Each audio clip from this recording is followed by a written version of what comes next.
नमस्कार दोस्तों, स्वागत है आप सभी का एक बार फिर से राजू सर के नाम से इस यूट्यूब चैनल के अंदर एमसीक्यू वीडियो की इस कड़ी के अंदर एक और नया एमसीक्यू हम लेके आए हैं एमपीसीएचओ के एग्जाम के पॉइंट ऑफ व्यू में। और आज के इस एमसीक्यू वीडियो में हम बात करने वाले हैं अगेन मैटरनल हेल्थ पार्ट 2। यहाँ पे हम लेके आए हैं मैटरनल हेल्थ के बारे में, चाइल्ड बर्थ के बारे में। तो कुछ इंपॉर्टेंट और कुछ ट्रिकी एमसीक्यू जो एग्जाम में आने के लायक है, जो एग्जाम के लिए बहुत ज्यादा इंपॉर्टेंट है, उनको विद डिटेल हम यहाँ पे पढ़ने वाले हैं। आप लोगों से गुजारिश, फटाफट से वीडियो को लाइक कर दीजिए, वीडियो को शेयर कर दीजिए, कमेंट बॉक्स में अपना सुझाव जरूर डालें। बात करने वाले हम मैटरनल हेल्थ और उससे संबंधित इश्यूज के बारे में, क्या नॉर्मल चीजें रहती है, क्या अबनॉर्मल चीजें रहती है, उन सब चीजों को डिटेल लेक्चर के साथ में आज के इस वीडियो लेक्चर में हम पढ़ने वाले हैं। तो बस करना क्या है, फटाफट से वीडियो को शेयर कर दीजिए और मैक्सिमम लोगों को कनेक्ट कर दीजिए। और अभी तक आपने लाइक बटन को प्रेस नहीं किया तो जल्दी से लाइक बटन को प्रेस कर दीजिए। तो आज के इस एमसीक्यू सेशन का सबसे पहला क्वेश्चन आप लोगों के सामने ये रहा। The question is asking that which medication is not use in PPH that is the post partum haemorrhage. कौन सी दवाई जो है वो पोस्ट पार्टम हेमरेज में पीपीएच के अंदर यूज नहीं ली जाती है। फर्स्ट ऑप्शन है यहाँ पे कौन सी दवाई यूज नहीं ली जाती है आपको पूछा है। फर्स्ट ऑप्शन है यहाँ पे ऑक्सीटोसिन, सेकंड ऑप्शन है यहाँ पे मेथर्जिन, थर्ड ऑप्शन है यहाँ पे मिफेप्रिस्टोन और फोर्थ ऑप्शन है यहाँ पे misoprostol. PPH is the post partum haemorrhage. Post partum haemorrhage, post partum haemorrhage जो है वो किसको बोलते हैं? डिलीवरी के बाद में 500 ml, नॉर्मल वेजाइनल डिलीवरी के बाद में 500 ml से ज्यादा अगर ब्लीडिंग वहां पे होती है, ब्लड लॉस वहां पे होता है, 500 ml से ज्यादा अगर ब्लड लॉस वहां पे होता है पोस्ट पार्टम पीरियड में, डिलीवरी के बाद में 500 ml से ज्यादा अगर ब्लड लॉस होता है तो इसको पीपीएच के नाम से जानते हैं, पोस्ट पार्टम हेमरेज के नाम से जानते हैं। किसी भी लेडी के अंदर नॉर्मल वेजाइनल डिलीवरी के बाद में ये इंपॉर्टेंट चीज रहती है, जिसका मोस्ट कॉमन कोज होता है जो है atonic uterus. Most common cause क्या रहता है? Atonic uterus. Post partum haemorrhage का मोस्ट कॉमन कोज रहता है एटोनिक यूट्रस। तो यहाँ पे ये पीपीएच जो है वो अगर किसी लेडी के अंदर होता है तो इनमें से 3 दवाई हम काम में लेंगे, एक दवाई काम में नहीं लेंगे। तो पीपीएच में यूट्रस एटोनिक होता है, तो यूट्रस की टोनिसिटी को वापस स्टेबलाइज करने के लिए ऑक्सीटोसिन हम यहाँ पे काम में लेते हैं। तो ए ऑप्शन तो यहाँ पे बनेगा, ऑक्सीटोसिन काम में लिया जाता है। मेथर्जिन हम काम में लेते हैं जो यूट्रस के अंदर कॉन्ट्रैक्शन में बढ़ा के ब्लीडिंग को रोकेगा, और मिसोप्रोस्टोल यहाँ पे काम में लिया जाता है, लेकिन मीफेप्रिस्टोन का वहां पे कोई भी रोल नहीं है। तो सी बिल्कुल, मैक्सिमम लोगों ने बिल्कुल सही जवाब दिया है, सी यहाँ पे करेक्ट आंसर रहेगा। मीफेप्रिस्टोन का रोल नहीं है पीपीएच के अंदर, जिसको यूज नहीं लिया जाता है वो है मीफेप्रिस्टोन। तो सी यहाँ पे करेक्ट आंसर बनेगा। ए बी और डी तीनों ही खोटे जवाब है क्योंकि ये काम में नहीं लिए जाते हैं। बहुत ही बढ़िया, बहुत ही शानदार, आगे लेके चलता हूं। नेक्स्ट देखिएगा, नेक्स्ट देखिएगा। Scientifically the delivery of the developed foetus is term as, है ना, डेवलप्ड जो फीटस होता है, मदर के वूम में जो फीटस बना है, जो डेवलप्ड हुआ है, उस फीटस की डिलीवरी के लिए कौन सा साइंटिफिक टर्म काम में लिया जाता है? Delivery of a developed foetus के लिए कौन सा साइंटिफिक टर्म वहां पे यूज किया जाएगा?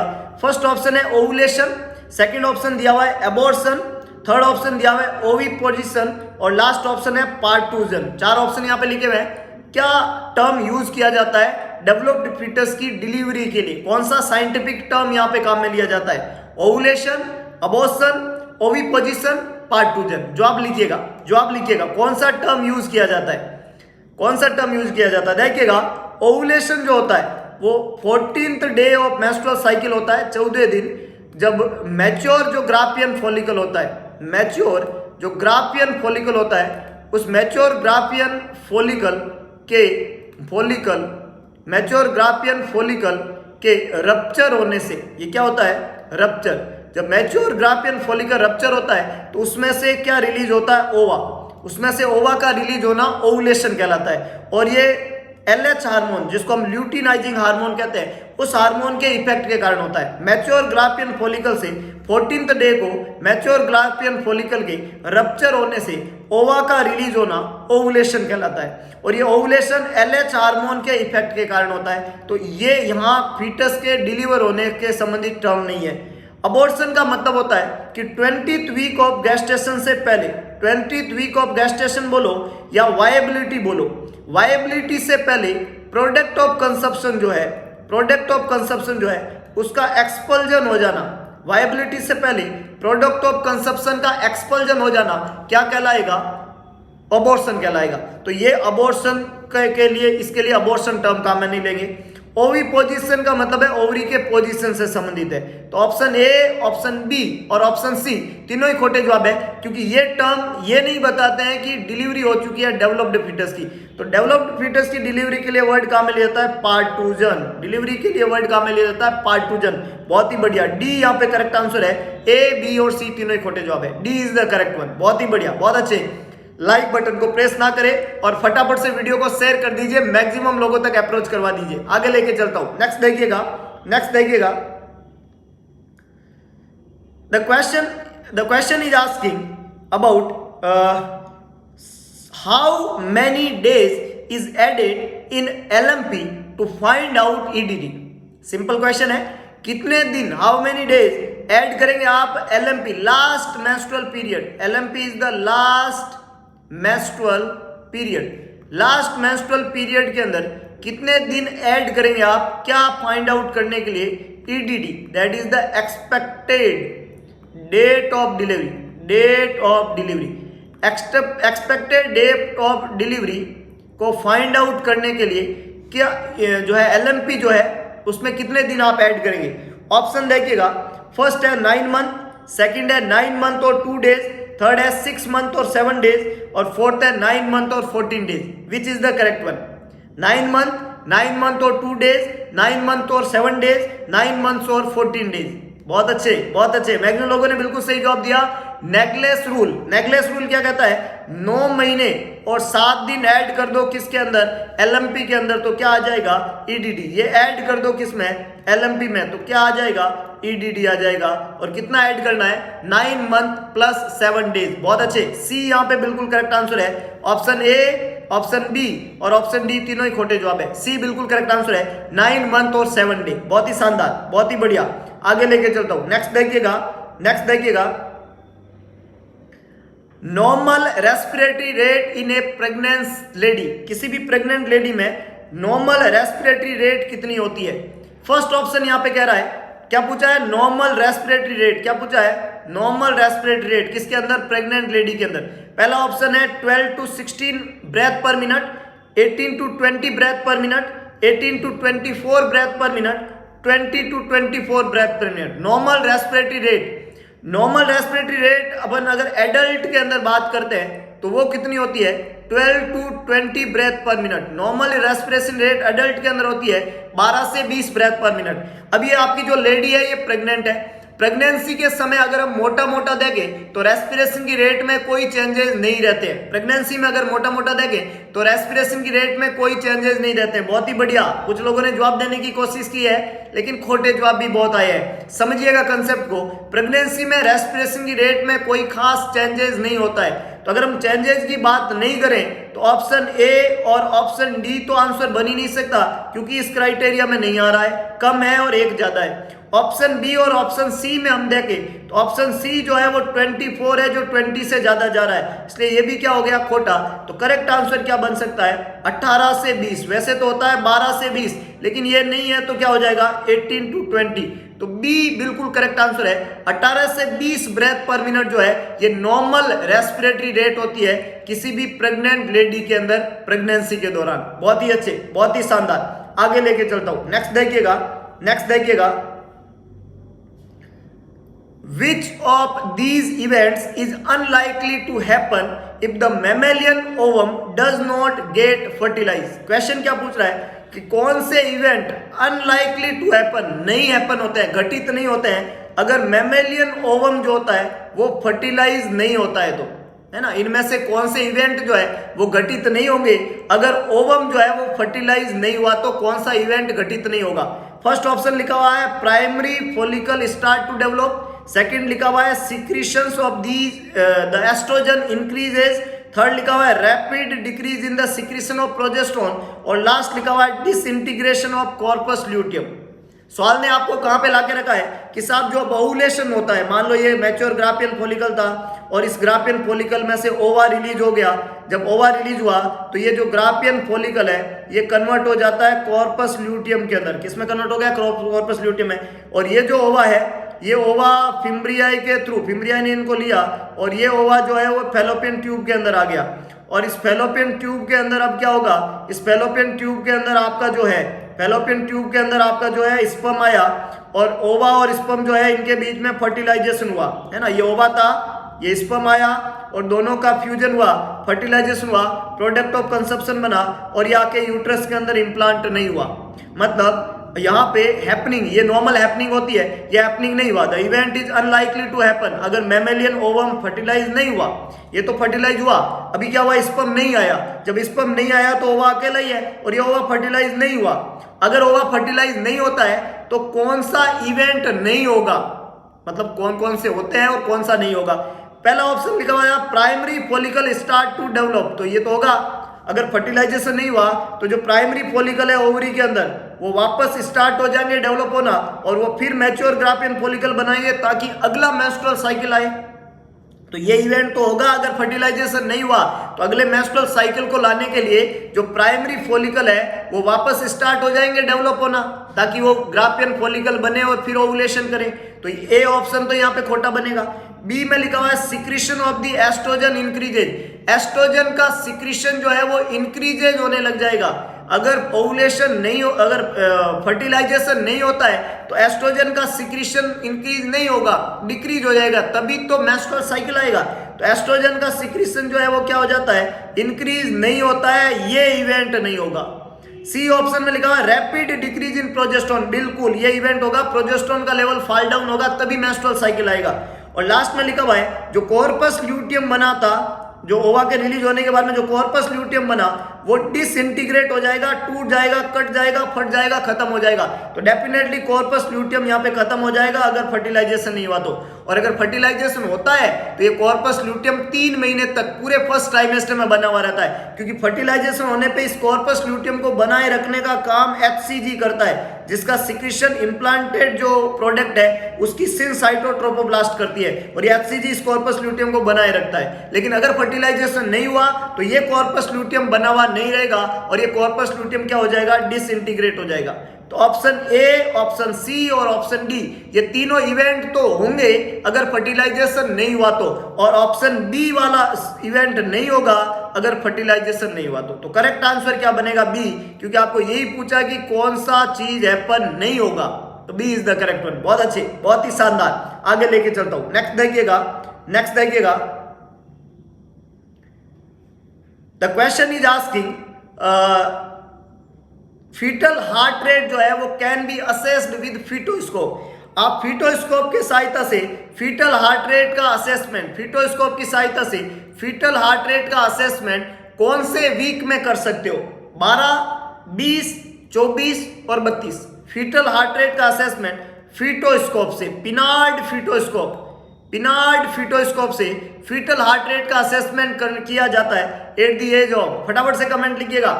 देखो कमेंट लिखना बिल्कुल ना भूले, सब लोग कमेंट करेंगे और लाइक बटन को प्रेस कर देंगे। कई लोगों ने अभी तक लाइक बटन को प्रेस नहीं किया है। लाइक बटन को प्रेस करने से आप में एक अद्भुत शक्ति आती है और उस शक्ति को यूज करके आप बेहतरीन क्लास में अपने रेस्पॉन्स दे सकते हो और बेहतरीन तरीके से आप जो है वहां पे अपने आंसर को पुट डाउन कर सकते हो। तो लाइक जरूर करें, शेयर करें कंटेंट को और कमेंट जरूर डालें। और कई लोगों ने बिल्कुल सही कमेंट डाला, it's 20th week of gestation. B यहाँ पे करेक्ट आंसर है। 20 वीक पे पिनार्ड फीटोस्कोप से फीटल हार्ट रेट को असेस किया जा सकता है। तो बी यहाँ पे करेक्ट आंसर है। ऑप्शन ए, ऑप्शन सी और ऑप्शन डी तीनों ही खोटे जवाब है। बी बिल्कुल करेक्ट आंसर है, 20th वीक ऑफ गेस्टेशन। बहुत ही बढ़िया, बहुत ही शानदार। आगे लेके चलते हो। अच्छा, 20 वीक पे एक और इंसिडेंस होता है जिसको बोलते हैं क्विकनिंग। क्या बोलते हैं? क्विकनिंग। और क्विकनिंग जो होता है वो फर्स्ट फीटल मूवमेंट है। What is quickening? First fetal movement felt by mother, movement felt by mother. Mother के द्वारा पहला फीटल मूवमेंट जो फेल्ट किया जाता है उसको हम क्विकिंग के नाम से जानते हैं। ये भी 20th वीक ऑफ गेस्टेशन पे होता है। तो यहां पे करेक्ट आंसर बी बनेगा। ए, सी और डी तीनों ही खोटे जवाब है। ए, सी और डी तीनों ही खोटे जवाब है। आगे लेके चलता हूं। नेक्स्ट देखिएगा, anaemia is considered in A pregnant lady if haemoglobin is less than. Anaemia pregnant lady में कब कंसीडर करेंगे? हीमोग्लोबिन कितने से कम होने पे। एक प्रेग्नेंट लेडी में एनीमिया का कंसीडरेशन कब करेंगे? जब हीमोग्लोबिन कितने से कम होगा। 4 ऑप्शन लिखे हुए हैं, जवाब लिखिएगा फटाफट। 4 ऑप्शन लिखे हुए, जवाब लिखिएगा। देखिएगा अलग अलग स्टेज पे एनीमिया की डेफिनेशन अलग अलग होती है, लेकिन जब आपको सिंपली पूछे कि किसी प्रेग्नेंट लेडी में हीमोग्लोबिन कितने से कम होने पे उसको एनीमिया बोलेंगे, तो आपका जवाब क्या बनना चाहिए? जवाब लिखिएगा, जवाब लिखिएगा। Very good. कुछ लोगों ने जवाब सी, कुछ लोगों ने जवाब डी लिखा है, कुछ 11 बोल रहे हैं, कुछ 10 बोल रहे हैं, कुछ 12 भी बोल रहे हैं। देखिएगा करेक्ट आंसर होता है, याद रख लीजिएगा, 11 ग्राम परसेंटेज। सी बिल्कुल करेक्ट आंसर है। हीमोग्लोबिन जब 11 ग्राम परसेंटेज से कम होता है किसी भी प्रेग्नेंट लेडी के अंदर, तो उसको हम क्या काउंट करेंगे? एनीमिया कंसीडर करेंगे। प्रेग्नेंट लेडी में हीमोग्लोबिन का level less than 11 gram percentage anaemia की कैटेगरी के अंदर काउंट होगा। तो करेक्ट आंसर यहां पे रहेगा सी। बहुत अच्छे, बहुत ही शानदार। आगे लेके चलता हूं। नेक्स्ट देखिएगा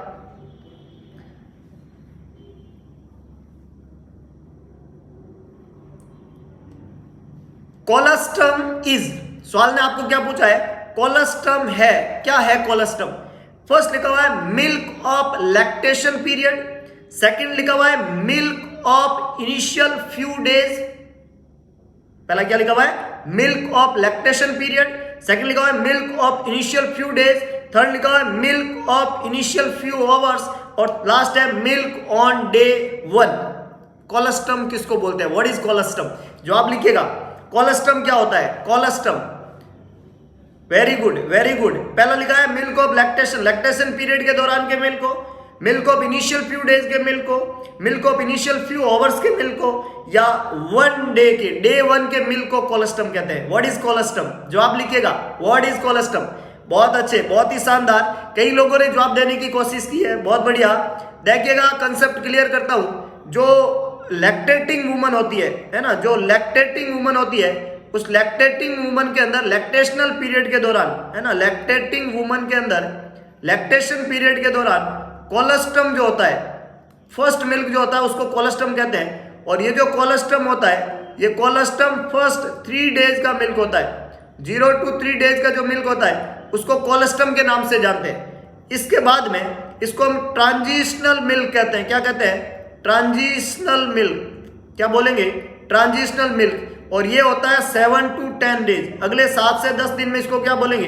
ट्रांजिशनल मिल्क। और इसके बाद में हम इसको बोलते हैं मैच्योर मिल्क। क्या बोलते हैं? Mature milk. और मैच्योर मिल्क जो होता है वो होता है, अब यहां से लेके आगे का जो मिल्क है वो मैच्योर मिल्क कहलाएगा जब तक लेडी लैक्टेशनल होती है। और मैच्योर मिल्क 2 तरीके का होता है, 4 मिल्क, 1 इज 4 मिल्क और 1 इज हिंड मिल्क। एक होता है 4 मिल्क और एक होता है हिंड मिल्क, इसको मैच्योर मिल्क कहते हैं। तो यहां पे सवाल ने आपको पूछा है कोलेस्ट्रम, तो कोलेस्ट्रम 0 से 3 दिन का है। तो ना तो ये पूरे लैक्टेशन पीरियड वाला है, ना ये कुछ घंटे का है, ना ये 1 दिन का है, ये तो कुछ दिनों का है। और कितने दिनों का है? 3 दिनों का। तो बी यहाँ पे बिल्कुल करेक्ट आंसर है, बिल्कुल करेक्ट आंसर है। कई लोगों ने खोटा जवाब दिया और जिन्होंने गलत जवाब दिया एक तो लाइक बटन प्रेस करेंगे और एक बी ऑप्शन को 10 बार लिखेंगे। ये आप लोगों के लिए सजा है, क्योंकि गलती के लिए सजा का प्रावधान है। लाइक बटन को प्रेस करें और बी को 10 बार लिखे, क्योंकि फर्स्ट फ्यू डेज के मिल्क को कोलेस्ट्रम बोला जाता है। ये पहले दिन का मिल्क नहीं होता है, ये पहले घंटे का मिल्क नहीं होता है। बी बिल्कुल करेक्ट आंसर है। बहुत ही बढ़िया, बहुत ही शानदार। आगे लेके चलता हूं। नेक्स्ट देखिएगा,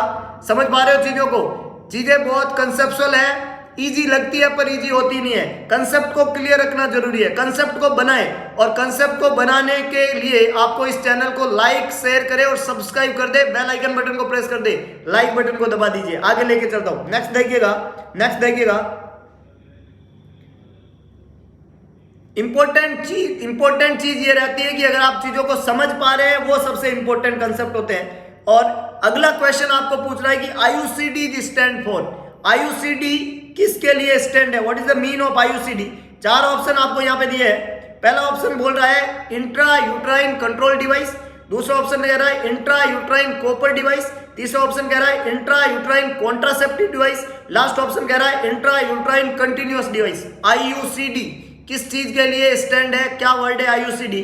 इंट्रा यूटेराइन, बहुत अच्छे, contraceptive device, yes very good, maximum लोगों ने सही जवाब दिया है, सी यहाँ पे करेक्ट आंसर है, इंट्रा यूटेराइन कॉन्ट्रासेप्टिव डिवाइस, सी यहाँ पे करेक्ट आंसर है।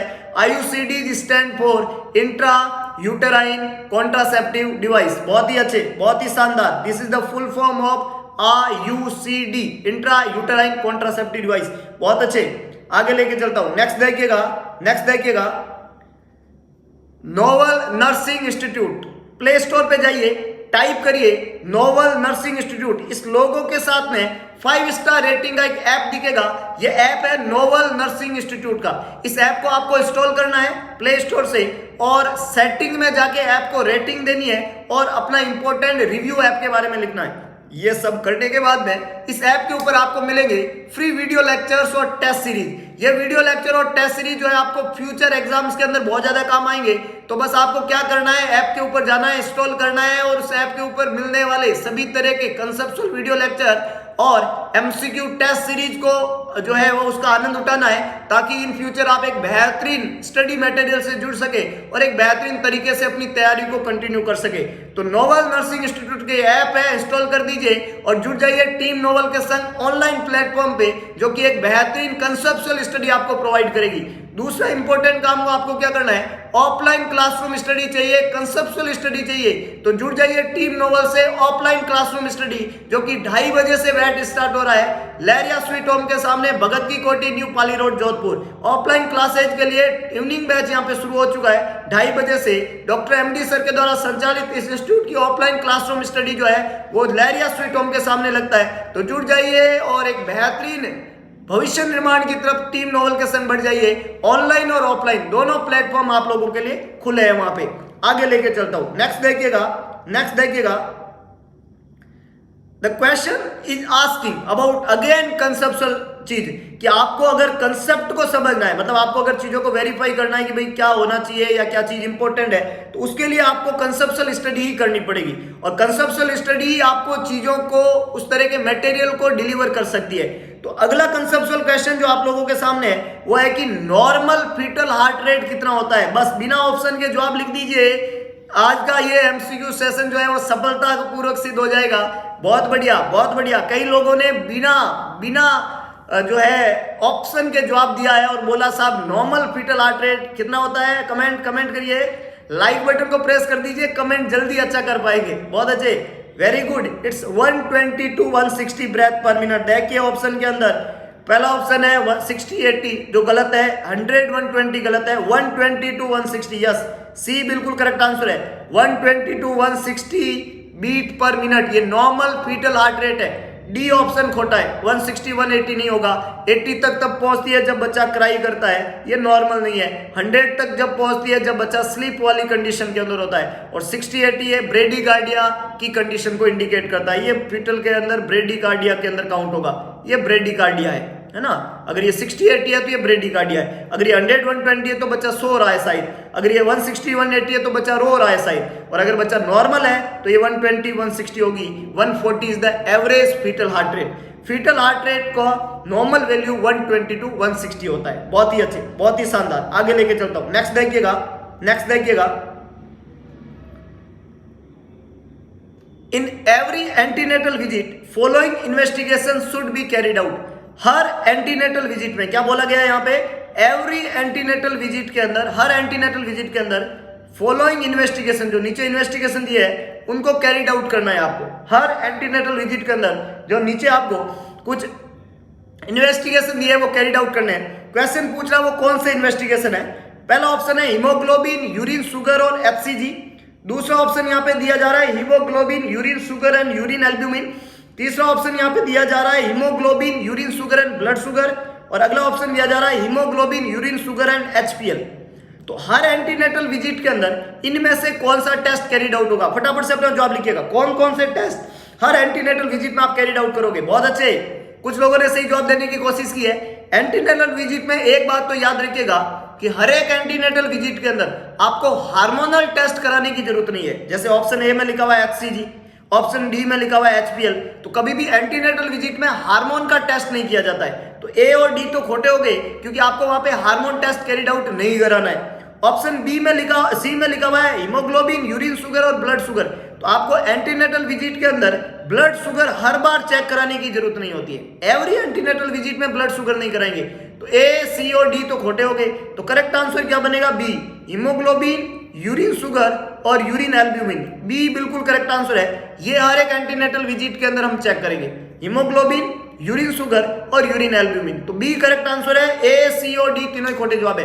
बी बिल्कुल करेक्ट आंसर है। बहुत ही बढ़िया, बहुत ही शानदार। हीमोग्लोबिन, यूरिन शुगर और urine albumin to carried out to detect out any abnormalities in that pregnant lady. और मोस्ट कॉमनली वो प्रेगनेंसी इंड्यूस्ड हाइपरटेंशन और प्रोटीन यूरिया और इस तरह की प्रॉब्लम वहां पे रहता है। तो बी यहाँ पे करेक्ट आंसर है। ए, सी और डी तीनों ही खोटे जवाब है। बहुत अच्छे, बहुत ही शानदार। आगे लेके चलता हूं। नेक्स्ट देखिएगा।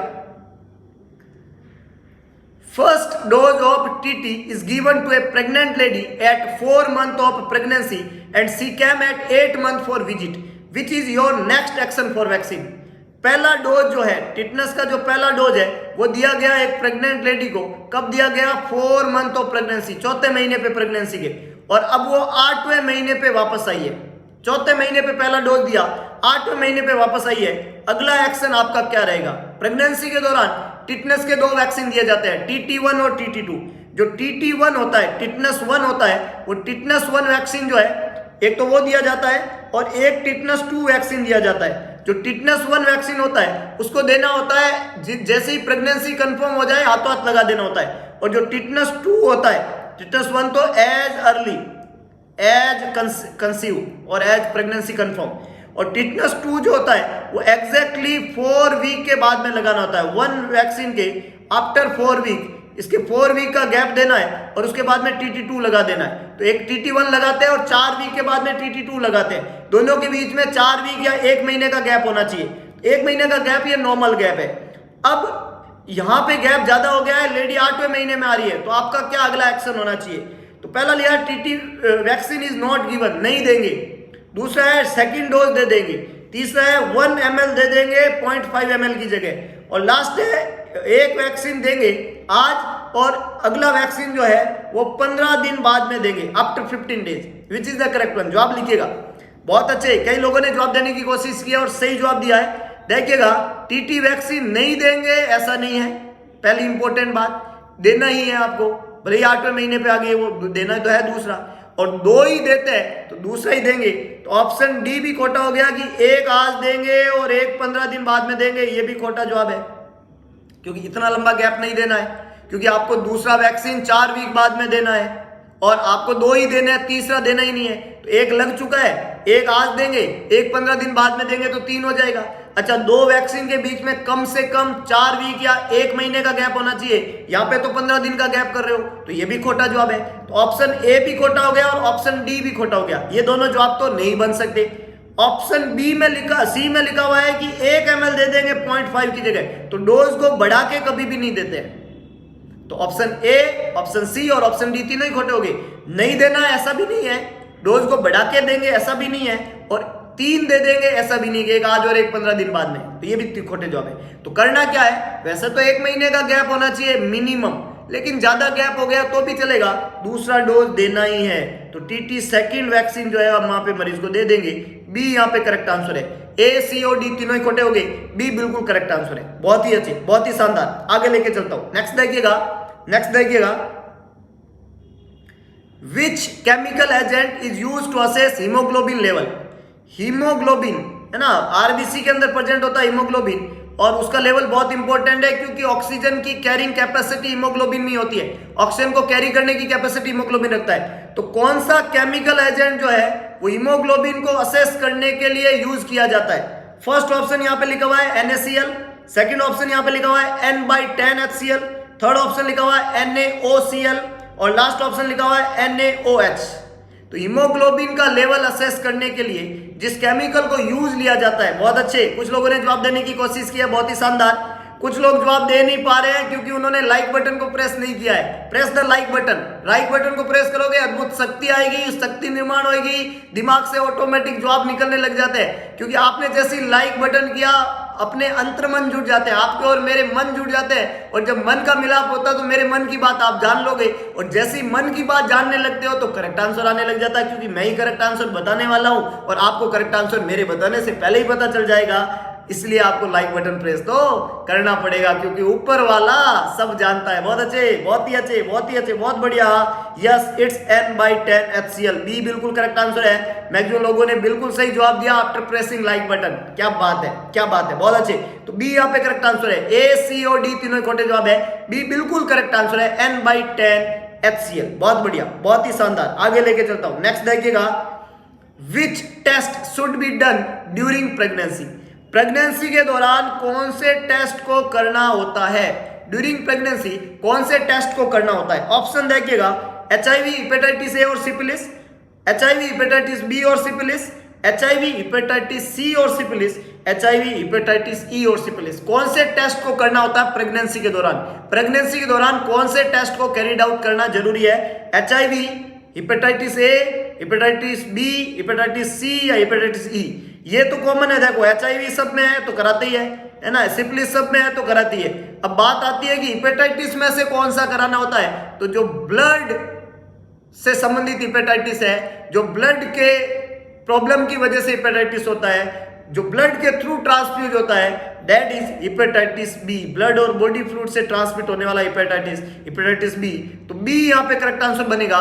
HIV, हेपेटाइटिस बी और सिफिलिस, ये तीन इन्वेस्टिगेशन जो होते हैं वो प्रेगनेंसी के दौरान लेडी में कैरिड आउट कराते हैं, ताकि उसको, बच्चे को और उस लेडी को इन फ्यूचर कोई प्रॉब्लम ना हो। तो HIV, हेपेटाइटिस बी और सिफिलिस, ये टेस्ट को कैरिड आउट कराना जरूरी। बहुत अच्छे, बहुत ही शानदार। आगे लेके चलता हूं, नेक्स्ट देखिएगा, नेक्स्ट देखिएगा।